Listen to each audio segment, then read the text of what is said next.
palatal expanders. And so today I'm going to talk to you about palatal expanders. A lot of times in orthodontics, there's multiple ways to treat cases. Some cases may require extraction of permanent teeth. Some cases may require making room for things, braces, Invisalign, obviously lots of choices. When I'm trying to diagnose and treatment plan my patients, I often ask myself, what would I do if it was my own child? And I'll often tell that to the patients and the parents. And so today I am doing just that. I'm going to do what I would do to treat my own child. And this is my child, Connor. Smile. So let's talk about Connor's case.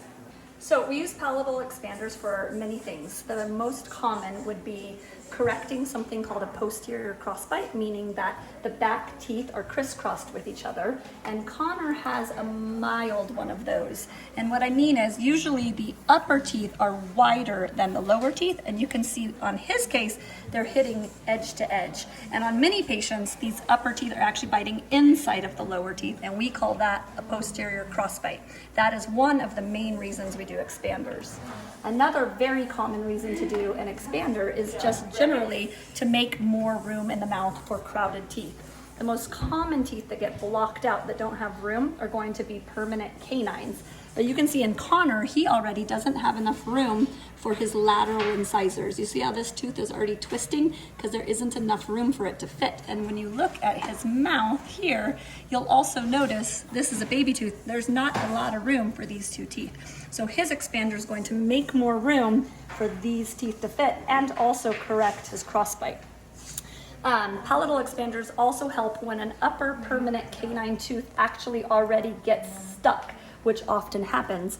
We will take out the baby canines and do an expander, and that can help those drop into position without having to have any kind of little surgical procedure done.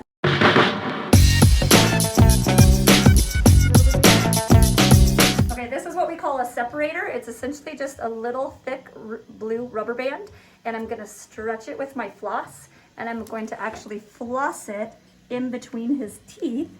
And by doing that, over time, rubber band is going to squeeze back together and it's going to push the teeth apart so that they can make a little bit of space for us to fit the appliance or fit the rings.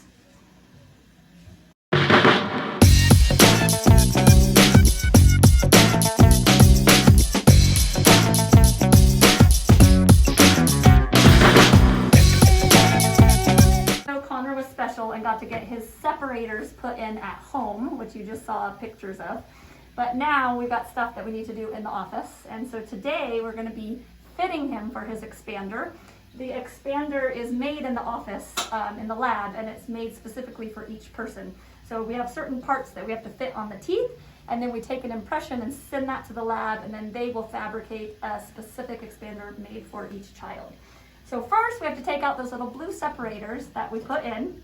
And Connor, they made your teeth pretty sore, huh? Yeah, the separators are the sorest part. Everything else is kind of a breeze from there. All right, we're gonna lean him way back. Good job. Open really wide and lean way back. Okay, lean back. And we just have a little tool. We are gonna grab that little blue separator and we're just going to pop it out just like that. And we're gonna do both of them. And we're gonna pop it out just like that. Good job. Okay, so the part that we're actually fitting around the teeth is this. We call it a band, and you can see it sort of looks like a ring. So there's different sizes, and we're going to actually fit these over Connor's tooth to figure out which ring fits the best. And once we have it fitted, that's when we'll take the impression of his teeth. Amanda is amazing, and Amanda is such a great assistant, and she's going to be the one finding the fit for the bands.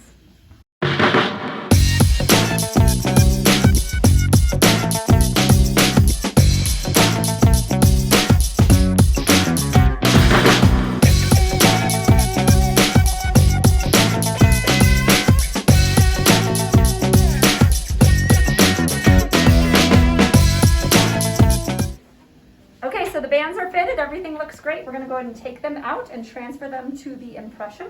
So go ahead and lean back and open really wide. We just, again, have a special tool that gets a hold of them. So we can pop these guys out of here. So this is the left one. And I'll show you that in 1 second.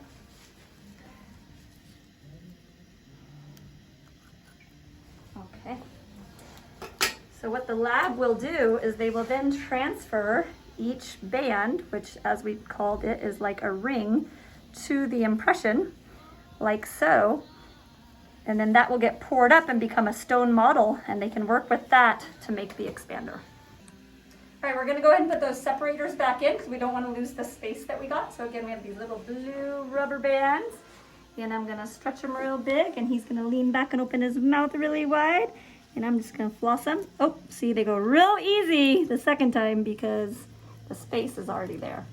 So this time, they will not make his teeth sore. All right, we have Connor back. He's going to be getting his expander today. You can see he's actually wearing his Dr. Jaw t-shirt. We give our patients extra points and extra prizes to win gifts when they wear their t-shirts and do other things for us. So anyway, Connor's ready, and we're gonna go ahead and I'm gonna show you the expander before putting it in his mouth to make it understandable to everyone. So come on over. I was wearing that. This one is not specifically his, this is a model, but I just want to show you what an expander looks like. Okay, so the expander again, remember it has the two rings that are going to go around the patient's teeth, and now the lab will have connected the part that comes across the roof of the mouth. Right here is like a little screw, and it actually has a turn key. That is how you're going to turn the expander to widen the jaw. So we actually have a little, what we call key here. You can see it just looks like a little metal piece. And it's going to stick into this hole. You can actually see an arrow pointing backwards. Remember, this is the front of his mouth. This would be the back of his mouth. So the key is going to go into this hole right here. And then it's going to push straight back until you see that next hole right there. Once you see that next hole, you know you've done one full turn and you can take the key out.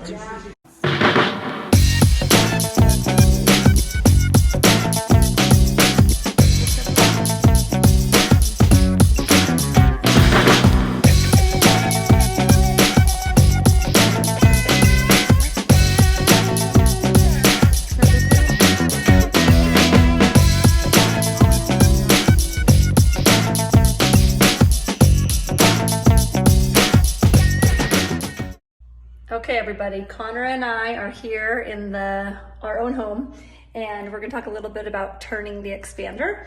We have been turning it every day for 2 weeks now, and you can actually see quite a difference already. And look at that nice gap he's getting between his two front teeth, which is what I love to see, which means the expander's working. We usually do our turns in the bathroom because for me it's the best lighting, but a lot of people like to do it with the kid laying on the bed or the couch. And so I'm going to show you how we do this. So, okay, he leans way back so I can see. I've got my key, and I'm going to take that key and I'm going to put it straight into that hole, and I just kind of wiggle it till I know it's in there, and then I just push straight back till I see the next one. And then drop that key out of there. Connor, when I turn the expander, does it hurt? No. What does it feel like? Nothing. Okay. Are you glad you have it? No. What's the worst part about your expander? Food. So as a parent, instead of the doctor, I will say the one thing that I did learn is that more food gets stuck in the expander than I would have predicted. And so he's always going trying to get the food out, and he really has a hard time. What I found was this was the best thing we could have. We give them away. It's called a Christmas tree brush. You can kind of see here, and it can swivel like so. And whenever it gets stuck in his mouth, open really wide, we would just take his little Christmas tree brush, and I help him, and we just kind of push it in there, and that really helps dislodge the food. So that's the biggest thing I learned. He definitely had a little issue with talking properly, and I feel like I still honestly can hear like a little something different. But other than that, he's done really well, and it's been a good experience, and I'm really happy with how much space we've made. See, he's even asking to turn it more.